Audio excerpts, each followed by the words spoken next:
महाराष्ट्र सरकार देणार व्यवसायासाठी 1,00,000 रुपये बिनव्याजी कर्ज। काय आहे वसंतराव नाईक कर्ज योजना, पात्रता व अटी? नमस्कार मित्रांनो, आपण चॅनलवर नवीन आला असाल तर कृपया चॅनलला सबस्क्राईब करण्यास नम्र विनंती आहे। चला तर बघू नवीन काय विशेष। बेरोजगारी ही भारतीय अर्थव्यवस्थेपुढील सगळ्यात मोठी ज्वलंत समस्या असून यामध्ये दरवर्षी वाढ होताना दिसून येत आहे।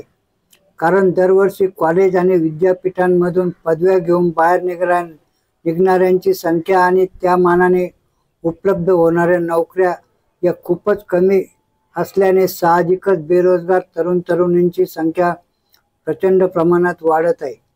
याकरता या समस्येवर उपाय एकच आहे, तो म्हणजे नोकरी नाही म्हणजे व्यवसायाकडे वळणे हा होय। याच्यात पण एक समस्या असते, ती म्हणजे पैसा। तुम्हाला कुठल्याही प्रकारचा व्यवसाय सुरू करायचा असेल तर त्याकरता पैसा हा लागणारच। त्यामुळे देखील व्यवसाय करण्याची इच्छा असून देखील अनेक तरुण-तरुणी यांना व्यवसायाकडे येता येत नाही।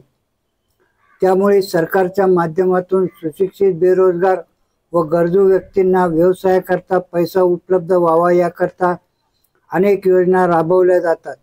यातील जर आपण महाराष्ट्र सरकारची वसंतराव नाईक कर्ज योजना पाहिली तर ही एक महत्त्वाची कर्ज योजना असून या माध्यमातून व्यवसायाकरता 1,00,000 रुपयापर्यंत बिनव्याजी कर्ज मिळते।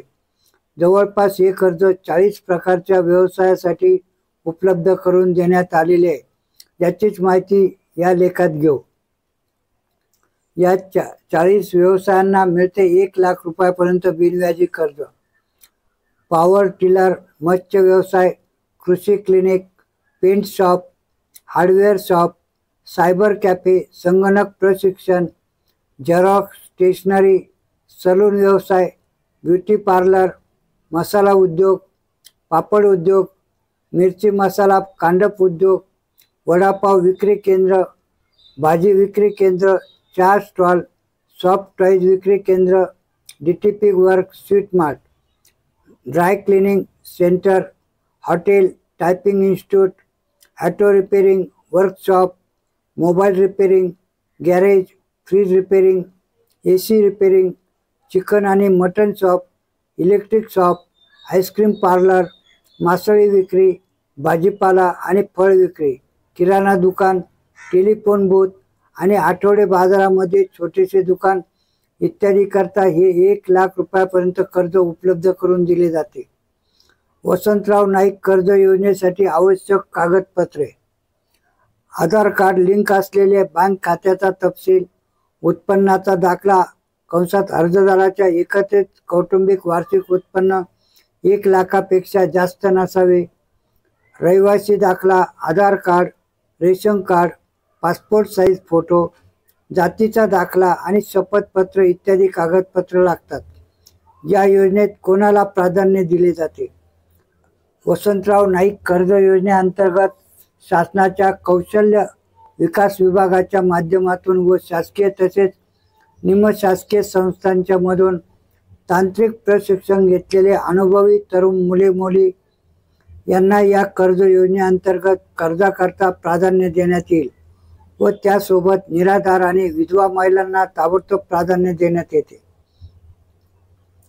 कर्ज कसे दिले जाते व त्याचे हप्ते कसे असतात?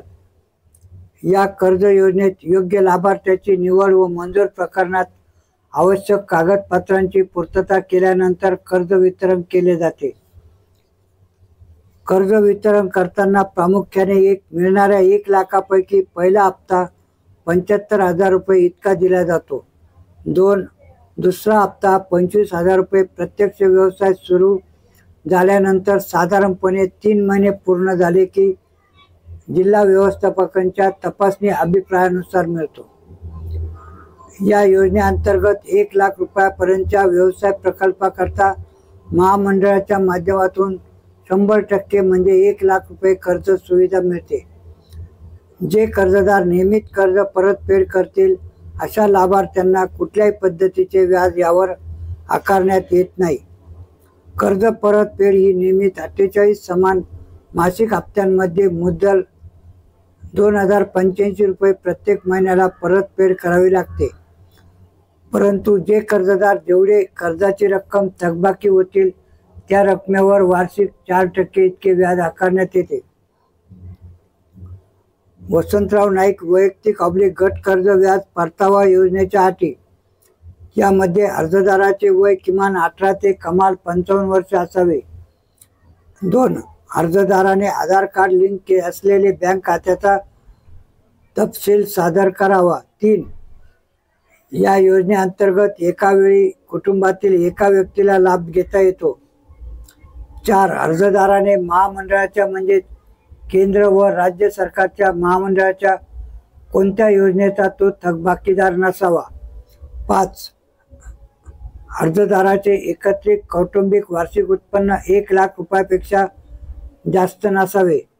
6. तसेच अर्जदार हा महाराष्ट्राचा रहिवासी असणे गरजेचे आहे व तोही विमुक्त जाती, भटक्या जमाती, विशेष मागास प्रवर्गातील असेल तर प्राधान्य दिले जाते. महत्त्वाचे, एकदा कर्ज दिल्यानंतर त्याची परतफेड ही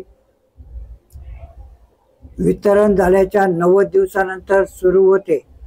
असेच नवनवीन माहिती मिळवण्याकामी कृपया आपल्या चॅनलला सबस्क्राईब करावे ही नम्र विनंती. धन्यवाद.